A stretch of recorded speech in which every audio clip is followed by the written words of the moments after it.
Hello and welcome to the Calmcast, a time to feel calm and think clearly.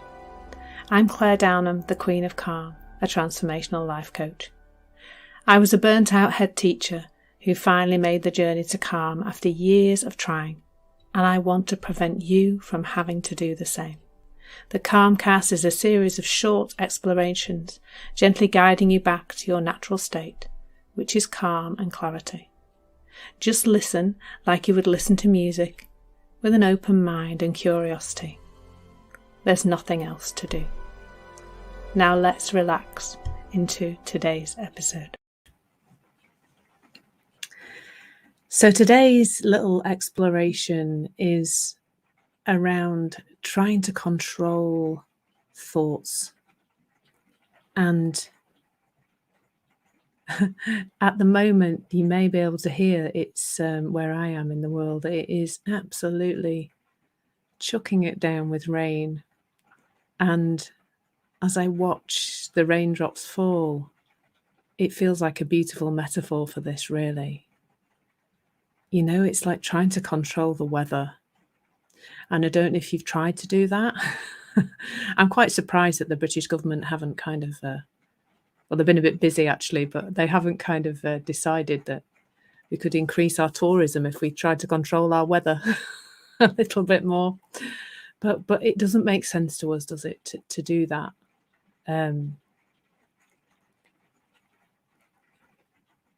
I guess there's something connected to thought in that way, that I don't get to decide that it is raining this morning heavily and it's dark and dreary, and it might not be my preference to have that particular weather going on, and you don't really choose the weather that goes on inside you in terms of what thinking appears in your head.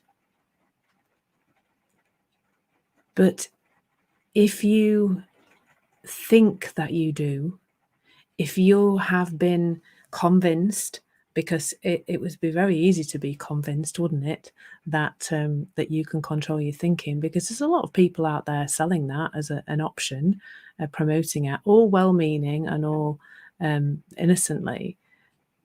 It looks like, well, that's something you can train yourself to do. Train yourself to have better thoughts, and then you'll be a better person. I mean, anybody else kind of notice that message out there? You can be a better person if you have better thoughts. You may well have noticed it. But here's how I see that contributing to that overwhelmed feeling that you no doubt have if you're listening to me. It's almost like a layering up process. You know, when a thought appears in your head, it's okay. Like, it's just a thought.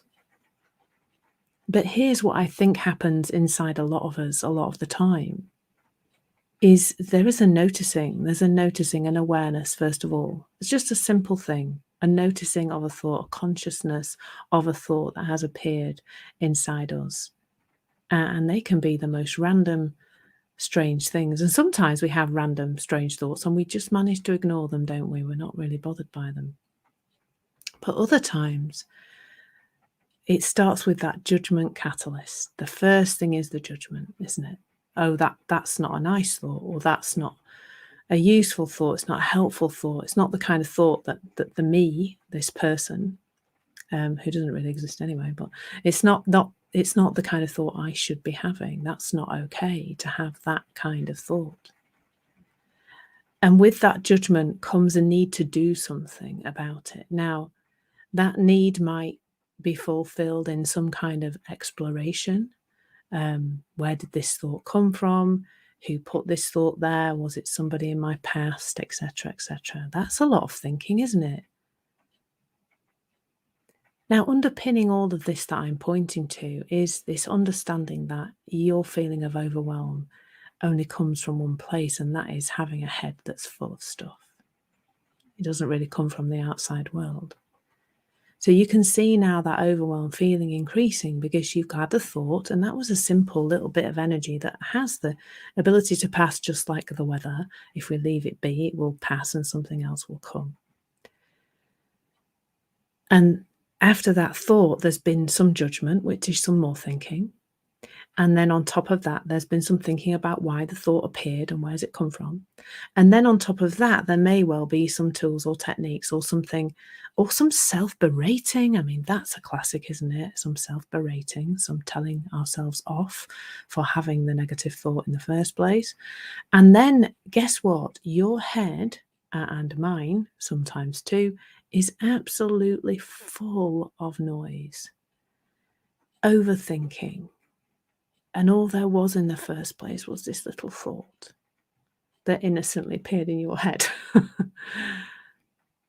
Like, the thought isn't yours. It isn't you that put it there. It doesn't mean anything about you. It is not a problem that you have a negative thought. It is a problem if you think that defines something about you.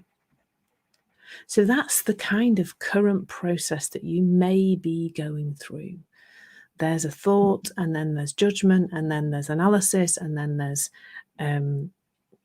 some doing to try and get rid of it. And then if there's another thought, another negative thought, that becomes even more big, doesn't it? It becomes huge. And then there's a different way to do this. I don't like to say to do. There's a different way to connect. There's a different understanding about thought. So before I share kind of a different way to do this, it's worth just understanding the perspective from which I'm coming from. And that is the truth, that thought is creating your experience. That overwhelmed feeling is coming to you via thought in the moment, or too much thought in the moment. The overwhelmed feeling is a sign of your head being full of noise, not anything to do with the outside world. So a different way to consider all of this is that your superpower is awareness. And when you notice a negative thought, if there's just awareness of that, oh, that's interesting, there's a thought there. Full stop. The thought isn't right or wrong. The thought came from who knows where, but who cares?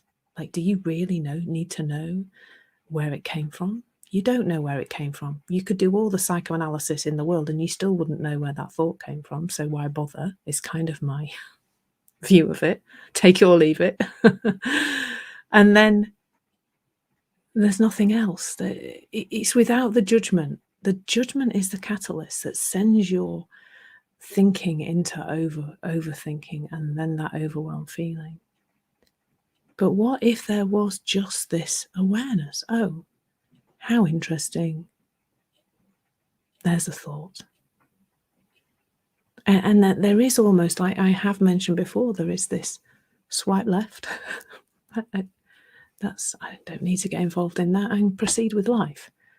Now, it's easier said than done, of course, but it's underpinned by an understanding of how all this system works. When you know that overwhelmed feeling comes from overthinking, not from anywhere else, when you realize that, there is more of an inclination to let those thoughts just pass by. So there's nothing to do. And that is the joy of this conversation. I don't know about you, but I've done a lot of things, an awful lot of things, in an attempt to fix myself. And it turns out it's not much fun. Awareness is your superpower. Awareness is the thing. It's the only thing that you need. And when there's just some awareness with no judgment, what there is a lot more of is space. And we all work better when there is space.